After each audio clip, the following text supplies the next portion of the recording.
Oke, ketemu lagi sama aku, Dua Ganisi. Oke, kali ini aku mau jelasin ke kalian tentang pengaplikasian perencanaan program preset pembuat pada penyakit diabetes mellitus.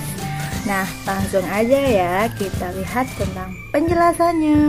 Oke, kasus ini terjadi di daerah P. Ya, banyak lah daerah PB sana saya ya. Pokoknya daerah P. Nah, di perencanaan program ini ada 4 tahap atau 4 fase. Ada fase pertama, kedua, ketiga, keempat. Nah, langsung aja kita masuk ke tahap ke-1 atau fase ke-1. Fase ke-1 ada 3 hal yang perlu kita ketahui, yaitu 1. Ya, jenis kelamin. Jenis kelamin, pada penelitian yang sudah dilakukan, responden yang memiliki jenis kelamin perempuan lebih beresiko terkena diabetes mellitus daripada seorang yang berjenis kelamin laki-laki. Kenapa sih kak? Kalian kan bertanya-tanya, kok perempuan? Tapi kebanyakan kok laki-laki. Nah, ternyata perempuan ini memiliki kecenderungan malas bergerak seperti kita ini, kaum mager. Jadi dia gak mau bergerak, sehingga hormon insulin mereka ini tidak bisa diproses secara baik atau benar gitu. Jadi yang lebih beresiko itu adalah kaum wanita seperti itu. Kemudian kita lanjut yang kedua. Nah, yang kedua adalah umur.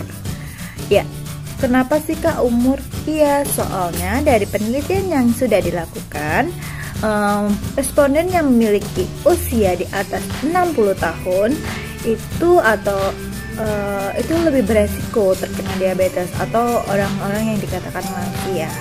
Lansia itu lebih beresiko terkena diabetes. Kalau kalian tanya kenapanya, karena waktu muda itu biasanya mereka tidak merawat diri. Mereka itu tidak menjaga pola makan yang baik, kemudian tidak melakukan pola hidup yang baik. Kemudian mereka itu suka makan makanan yang manis, suka junk food. Mereka juga tidak pernah mau berolahraga, sehingga pada masa tuanya mereka terkena diabetes mellitus. Seperti itu. Kemudian langsung aja yang ketiga. Ya, tingkat pendidikan. Kenapa sih kak tingkat pendidikan? Karena kalian juga tahu kan, tingkat pendidikan tinggi dan tingkat pendidikan rendah itu cenderung yang terkena diabetes mellitus, yaitu tingkat pendidikan rendah.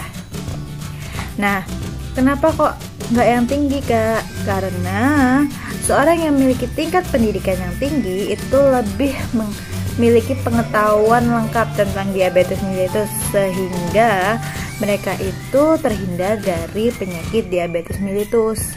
Nah, jadi orang yang pendidikan rendah tidak memiliki pengetahuan, punya, bukan mereka tidak punya, tapi mereka itu pengetahuannya tidak sebaik orang yang memiliki tingkat pendidikannya tinggi. Jadi mereka beresiko tinggi untuk terkena diabetes mellitus. Seperti itu guys.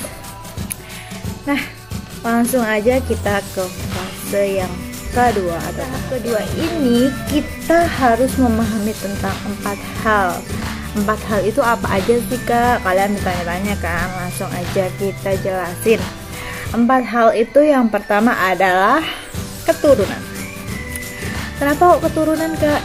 Iya, karena diabetes mellitus itu bisa terjadi, atau seorang yang mengalami diabetes mellitus itu biasanya orang tuanya atau saudaranya memiliki riwayat diabetes mellitus, sehingga mereka juga memiliki potensi terkena diabetes mellitus. Contohnya, Bapak Budi itu punya diabetes mellitus. Kemungkinan besar Budi ini juga akan terkena diabetes mellitus. Sedangkan seandainya Bapak Aldi ini tidak punya diabetes mellitus, dia kemungkinan besar tidak akan terkena diabetes mellitus. Tetapi jika dia tidak melakukan pola hidup sehat, maka dia akan terkena diabetes mellitus. Seperti itu. Nah, yang kedua ya guys, salah fokus ketiga. Oke, yang kedua itu tentang perilaku. Ya, betul, perilaku. Nah, buat kalian yang udah punya gen atau udah punya keturunan diabetes mellitus, harusnya jaga pola hidup sehat. Nah, biasanya orang yang udah punya gen atau keturunan diabetes, tapi dia tuh kayak jarang atau mereka itu tidak membuat kadar gulanya itu normal, tambah ya udahlah biarin kayak gitu. Jadi akhirnya mereka itu terkena diabetes mellitus. Nah, terus orangnya juga kurang melakukan aktivitas di dalam atau di luar rumah, seperti itu guys. Jadi mereka terkena diabetes mellitus. Kemudian langsung aja yang ketiga.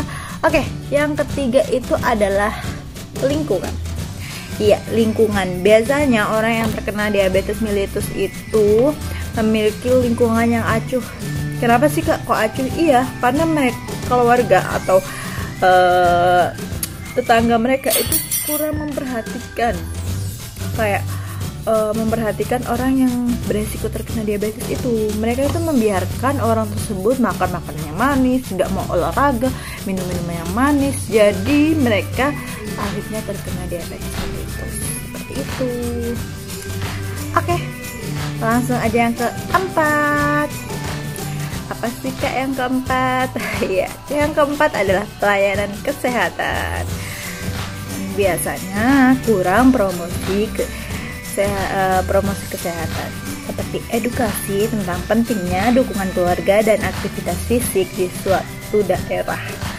Nah, bisa juga karena akses menuju ke fasilitas kesehatannya juga susah, sehingga mereka tidak dapat informasi dari fasilitas kesehatan tentang diabetes mellitus. Jadi mereka terkena diabetes mellitus.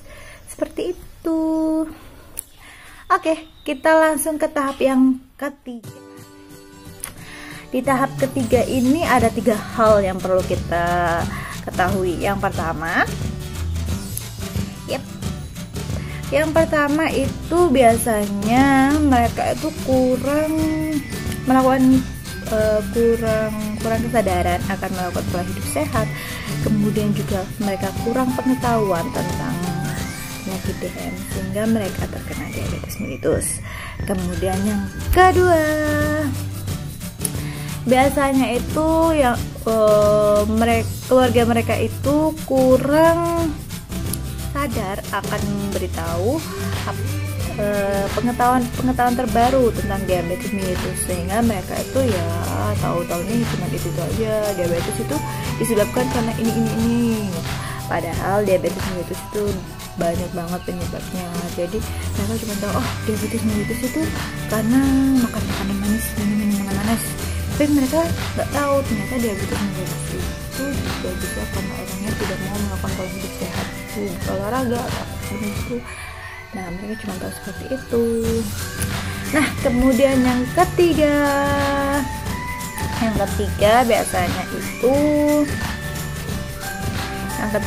biasanya tidak ada pengawasan dan pengevaluasian program posyandu lansia yang memberikan program baru seperti mengajak senam pagi, kemudian pengecekan gratis yang dilakukan bersama dengan dinas kesehatan setempat.